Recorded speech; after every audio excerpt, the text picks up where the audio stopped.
So today's video is fueled by a reused cup of Canada's favourite coffee. Am I fishing for that sponsorship deal? Yes.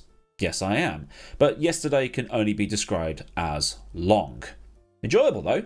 You might have seen it on my Instagram story. But anyway, on to the topic at hand. Christian Horner has been talking to the BBC saying something along the lines of, the cost cap needs to increase. Otherwise, we're not going to be seeing cars turn up for some of the races in the latter stages of the season. So yes, the cost cap.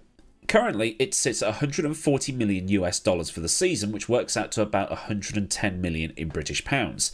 And this is designed to cut the excess spending in Formula 1, which has, well, only ever gone up. And while a team like Jordan could achieve 5th in the Constructors' Championship in 1991 with a spend of 12 million, that money would get you absolutely nowhere today, as teams are spending massive amounts of money for that extra half a tenth of a second. It also doesn't help that since the end of the 2013 season, we've seen 3 massive rule changes in less than 10 years. 2014 saw the introduction of the hybrids, which by themselves cost an arm and a leg.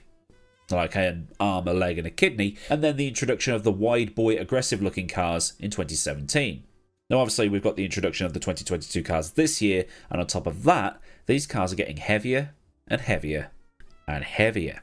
So it's a 3-pronged attack in terms of an assault on the bank balance. First, you've got to design the car.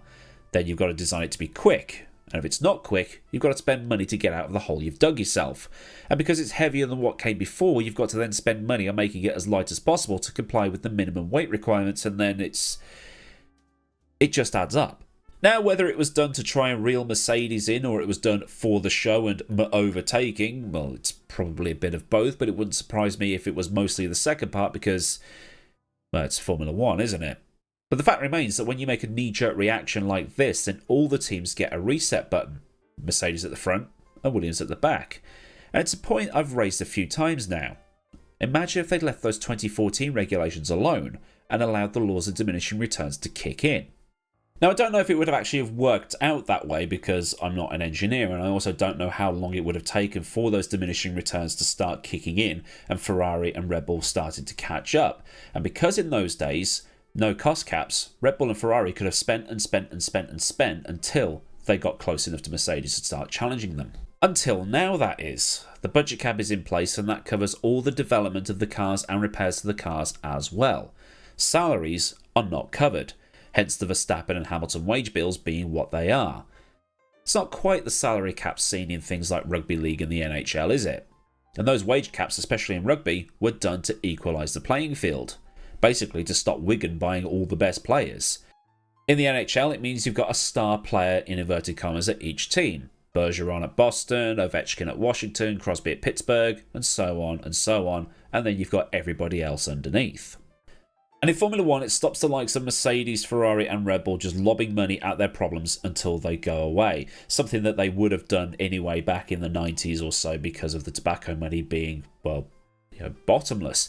And it also kind of forces the hands of the engineers to come up with something on the cheap, like McLaren's second brake pedal. I've made a big point of this over the last few weeks. It cost McLaren 50 quid to make, and look what it did to them.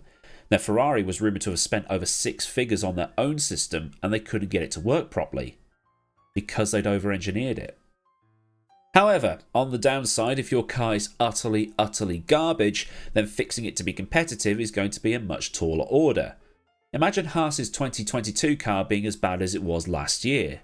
They've got 140 million to make it competitive. Not happening. And Alpine, Alfa, Haas and Williams have voted against an inflation to the cost cap to go up in line with the inflation that many of us around the world are currently seeing. Energy bills have shot up, fuel prices are going up, and last year I could fill my car up to the top on £55. Yesterday I filled it up to go to Silverstone for the commentary gig I was doing, and I stopped at 65, and it still had an eighth of a tank to go. And it's a mixture of things. It's a little bit of pandemic, it's a little bit of Russia, for us it's a little bit of Brexit and all of that stuff. It's not just happening in the United States. The US isn't the only place on earth where petrol prices are going up. It's happening everywhere. On top of this, the freight cost for shipping these cars around to Grand Prix has quadrupled. And this is typical FIA, isn't it? You need to save costs. We need to save costs. You can only have 3 engines, but you've got to do X amount of sprint races a season. You're only allowed 3 engines, but you've got to do 23 race weekends. We need to reduce travel costs, but here's a 23 race calendar. We need to... It makes no sense. And the big four are all in agreement, this being Ferrari, Red Bull, Mercedes and McLaren. But Alpine told the BBC they actually anticipated the inflation coming and adjusted accordingly. And Omar Safnauer said, "We set our budgets early. We kind of anticipated a little bit of inflation. Inflation didn't just creep up on us. If we could do it, for sure others can do it too. I'm not for just increasing the cap. When freight goes up by 2.5 million or 3.5 million, but your development budget is 20 million, can you not make your development budget 17 million and still be under the cap? You can. What that then does is it limits your development. So it's a lot easier if you have the money to go to the FIA and lobby to raise the cap and keep your development budgets the same. But then you enter the flip side of things, and it all goes back to the whole protecting of interest thing I talked about when talking about Andretti. Williams wants to protect its interest because of the prize money. Haas wants to protect its interest because of the American team thing. Red Bull and Mercedes wanting to protect because of smaller dividends, and so on.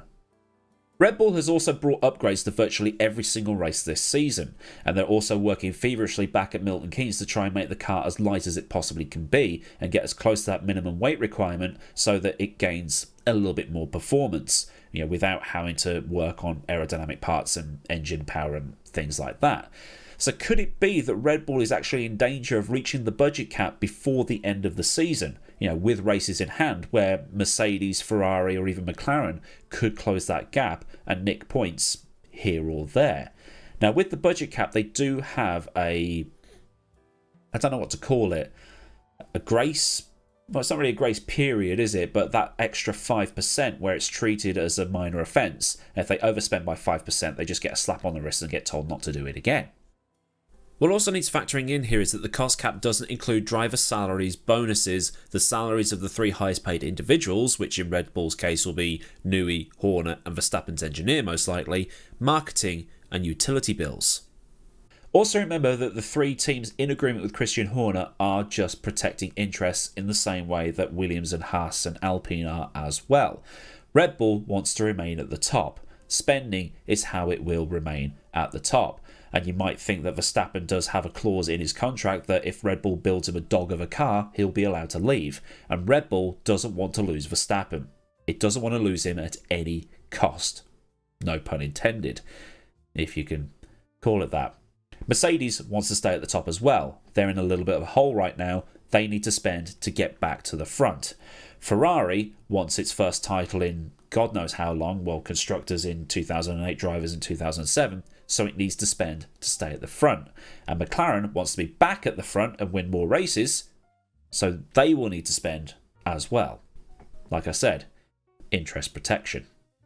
Similarly, there are the teams further back who will have budgets lower than the cost cap and will not want it raising because the gulf between the front and the back of the grid will increase even further. And then you're back to where you were before the budget cap was put in place and makes it just seem a pointless exercise. A bit like how financial fair play is in football with the whole Mbappe situation at Paris Saint-Germain.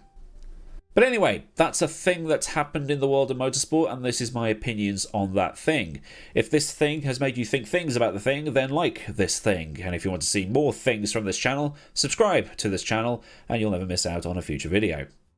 I can't believe I did that first take. Massive thanks as ever to the kind folk at Patreon, and if you want to help keep the image buying fund afloat, then a link to Patreon will be down in the description, along with links to my socials and also to my Discord. So until next time, I've been AdmiralLaWind. Have a cracking day wherever you live in the world, and I'll see you all again soon for another video. Goodbye.